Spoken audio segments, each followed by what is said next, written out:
Salam cerdas.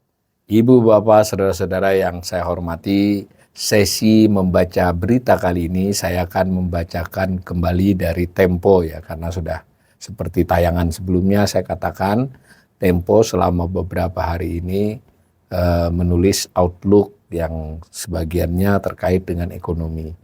Nah, kalau sebelumnya kita membacakan outlook 2025 Tempo terkait dengan sektor industri pengolahan atau manufaktur, kali ini kita membaca terkait dengan outlook menakar kondisi pekerja dan daya beli masyarakat usai UMP 6,5%. Yang ditulis tanggal 19 Januari jam 8.49 pagi.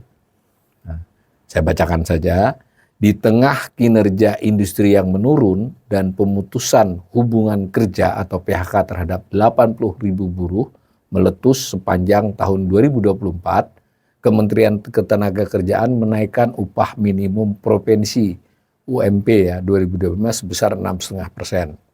Menteri Ketenagakerjaan Yasir Lee mengatakan telah mempertimbangkan kenaikan UMP lewat sejumlah variabel, di antaranya pertumbuhan ekonomi, inflasi, menjaga daya beli, dan kesejahteraan buruh. Ini cukup berani ya keputusan ini karena Tempo sudah dalam satu paragrafnya sudah menggambarkan dilemanya. Di satu sisi terjadi pemutusan hubungan kerja sepanjang 2024 yang lebih banyak dari tahun-tahun sebelumnya, tetapi pemerintah diwakili Kementerian Tenaga Kerja menaikkan upah minimum yang berlaku untuk 2025 sebesar 6,5%. Nah, lanjut paragraf kedua masih mengutip Menteri Tenaga Kerja. Kemenaker menurutnya telah membahas kenaikan tersebut bersama dengan kalangan buruh dan perwakilan Asosiasi Pengusaha Indonesia atau APindo. Dalam proses diskusi, para buruh minta kenaikan upah sampai 10%. Tapi APindo menyatakan siap di kisaran 6%. Makanya sampai terjadi tarik-menarik, kata dia kepada Tempo, kata Menaker ini ya, pada pekan kedua Desember 2024.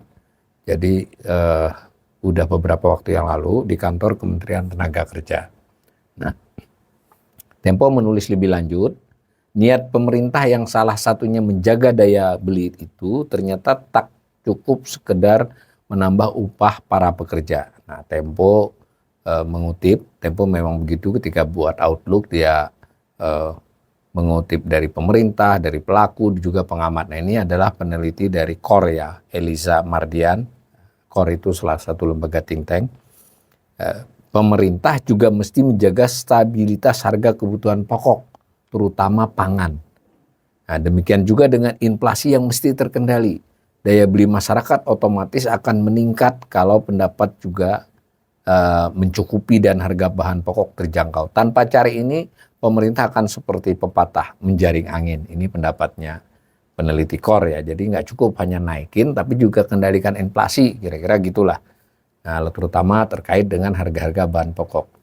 Nah, dikutip lebih lanjut, jika inflasi tinggi, kenaikan UMP mungkin tidak cukup meningkatkan daya beli secara signifikan, kata Eliza. Menurut dia lebih dari separuh pengeluaran kelas menengah dan bawah untuk belanja pangan. Jadi inflasi, lebih khusus lagi inflasi pangan. Nah, Tempo menulis lebih lanjut, Badan Pusat Statistik BPS mencatat perekonomian Indonesia pada Desember 2024 mengalami inflasi 0,44% secara man-to-man atau lebih tinggi dari periode yang sama di 2023 sebesar 0,41%. Tapi saya kasih catatan ya, sebenarnya inflasi selama setahun 2023 itu lebih rendah ya daripada tahun itu sebelumnya, bahkan yang terendah. Nah, ini memang betul kalau khusus bulan Desember itu tinggi, tapi sepanjang setahun tidak ya.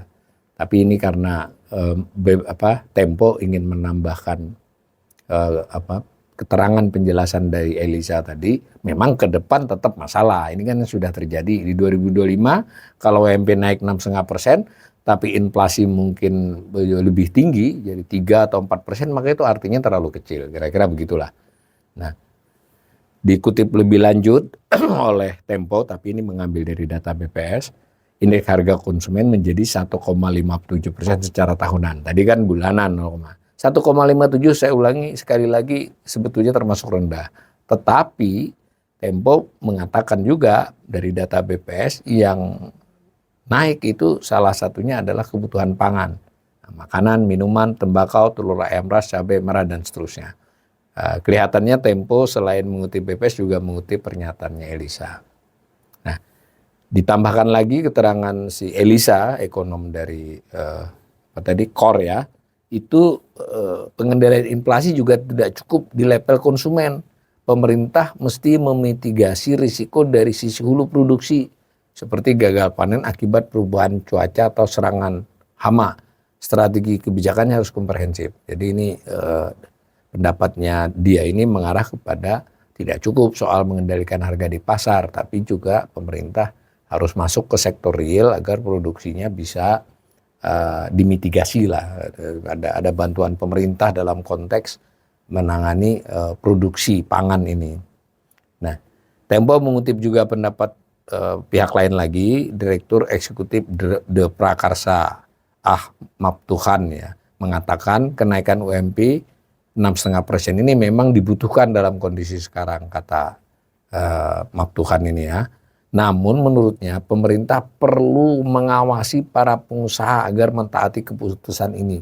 Implementasinya perlu pengawasan ketat. Nah, jadi Tuhan ada diskusi terfokus di kantor Tempo 14 Januari 2025. Jadi sudah Menaker dikutip, tadi Ekonom Core dikutip, lalu Tuhan ini Direktur Eksekutif Prakarsa juga dikutip ya. Yang ini penekanannya adalah pada 6,5% harus diawasi pengusaha tertib enggak gitu terhadap hal itu. Nah, ada subjudul lagi dari Outlook Tempo ini, judulnya Tantangan Pekerja Informal Usai UMP 6,5%. Kebetulan yang dikutip ekonom Bread Institute, Awali Rizky, menyebut dampak kenaikan 6,5% ini bisa saja meleset dari harapan. Kan tadi harapannya menaikkan daya beli, kesejahteraan buruh, kan tadi sudah disampaikan oleh Menaker ya. Nah, saya mengatakan ini bisa tidak sesuai harapan, yaitu mendongkrak daya beli dan meningkatkan kesejahteraan buruh. Itu betul dari saya dikutip. Awalil mencatat setidaknya ada 2 alasan mengapa kondisi tersebut bisa saja tidak terjadi. Pertama, UMP hanya untuk pekerja formal atau tetap. Nah, padahal sektor informal termasuk yang berusaha sendiri, yang tanpa pekerja. Jadi informal itu ya salah satu jenisnya adalah orang berusaha sendiri, nggak pakai pekerja. Itu rata-rata penghasilan mereka di bawah UMP gitu, saya dikutip begitu. Nah, lalu informasi saya juga diulas lagi oleh Tempo. Dia mungkin juga melakukan cek terhadap data BPS. Hasil Sakernas Agustus 2024 itu dari 144,64 juta orang, itu justru 57,90%-nya, jadi lebih banyak ya, bekerja di sektor informal. Yang formal hanya 42,5%. Nah, ditulis oleh Tempo ini pengertian kegiatan informal itu apa berdasarkan strategi. Ini bukan dari saya langsung, tapi jurnalis Tempo mencari definisinya di data BPS. Saya hanya menyampaikan pengertian formal bahwa yang perlu diperhatikan, UMP itu tidak menjangkau pekerja informal karena tidak wajib dia orang berusaha sendiri. Ada yang berusaha sendiri, ada yang berusaha tapi dibantu buruh tidak tetap, ada yang pekerja keluarga tidak dibayar, ada buruh tani itu tidak kena UMP ya, tidak ada aturan UMP untuk mereka. Kira-kira gitu pendapat saya. Nah, Tempo mengerjakan PR-nya, jurnalisnya dibuat definisi sesuai yang ditulis oleh BPS. Kemudian yang kedua, mengutip saya lagi, pelaku usaha akan semakin terbebani dengan pengaturan pengupahan ini. Jadi maksud saya bahwa kenaikan itu memang tadi diperlukan, tetapi tantangannya itu kan hanya untuk pekerja formal. Nah, untuk pekerja formal pun tadi ada yang dikutip Tempo ya harus diawasi mereka melaksanakan apa enggak. Nah, saya menekankan sisi ya misalnya pengusaha itu kesulitan, ya dia nggak berani melanggar untuk tidak memakai UMP ya karena dia sektor formal dan tercatat, tetapi bisa dia merasionalisasi usahanya antara lain dengan pemutusan hubungan kerja. Nah, gitu kira-kira yang saya khawatirkan kalau pengusahanya tidak mampu atau dia berhitung-hitung ini keuntungannya sulit, dia melakukan bukan perusahaannya tutup ya, dia mengurangi tenaga kerjanya. Itu yang saya khawatirkan. Nah, dengan dua alasan tadi saya menyebut dampak akhir bagi perekonomian termasuk daya beli masyarakat belum bisa dipastikan. Sekurangnya tidak terlampau signifikan seperti harapan, kata saya dikutip Tempo. Lalu Tempo mengutip lagi peneliti Next Policy Shopee Ajarah ya. Disebutkan ini setali 3 uang sama dengan saya ini. Shopee daya beli masyarakat akan memburuk apabila terjadi PHK massal. Nah kira-kira gitu. Si Shopee ini memberikan contoh-contoh data ya dikutip oleh Tempo. Jadi semacam itu 2024. Jadi sangat mungkin 2025 itu belum naik aja UMP-nya, tidak naik sampai 6,5% aja banyak PHK, apalagi kalau naik. Itu kira-kira kami berdua mengarah ke sana. Karena itu dia mewanti-wanti pemerintah jangan hanya menaikkan OMP, tapi juga membantu industri untuk ekspansi pasar. Nah ini bukan soal kepatuhan pengusahanya yang ditekankan dia, ini benar menurut saya. Saya juga berpendapat begitu. Tapi bantu industrinya untuk ekspansi pasar, insentif pajak, kuota impor, jadi pembatasan impor lah. Tapi dia menyebutnya pembatasan kuota impor untuk komoditas tertentu.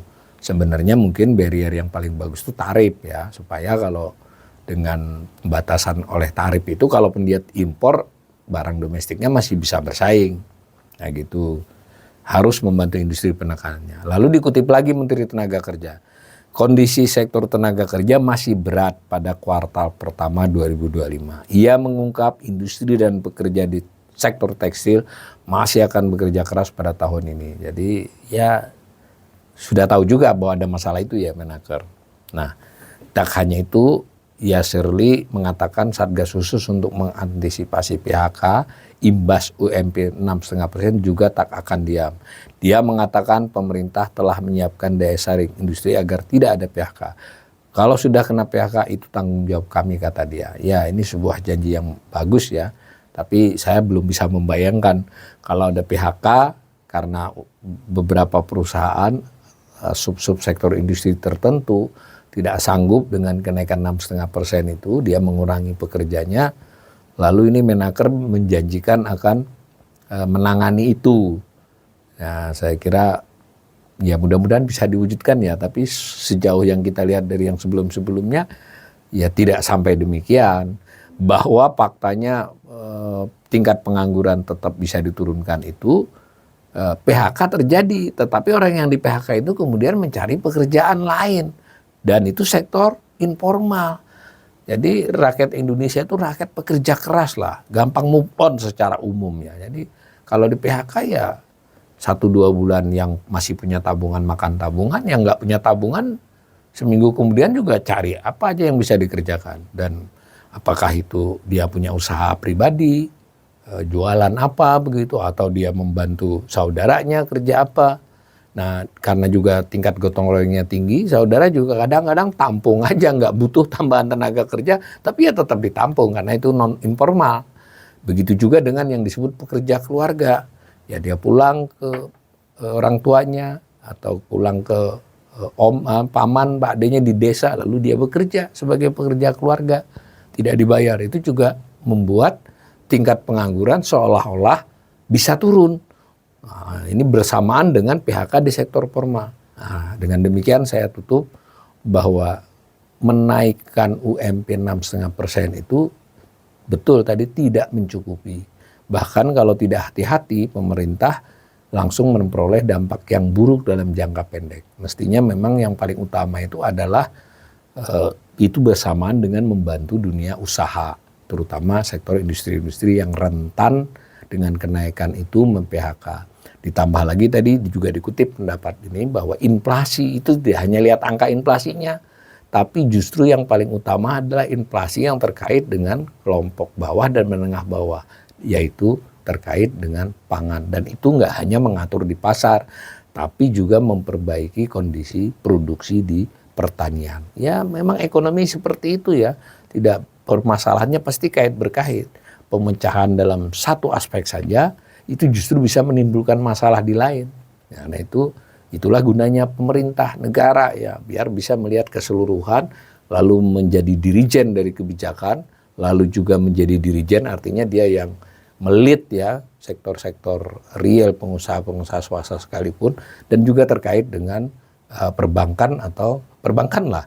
Jadi dalam kondisi seperti ini bagaimana bisa membuat perbankan juga mudah membiayai baik itu tadi perusahaan maupun ketika orang per orang itu kemudian terpaksa PHK lalu punya usaha sendiri, berarti kan ada kaitan dengan kalau dia nanti mulai jalan usahanya itu juga terkait dengan kredit buat UMKM. Mudah-mudahan kondisi ketenaga kerjaan 2025 ini tidak lebih buruk dari 2024 dan kita berharap lebih baik.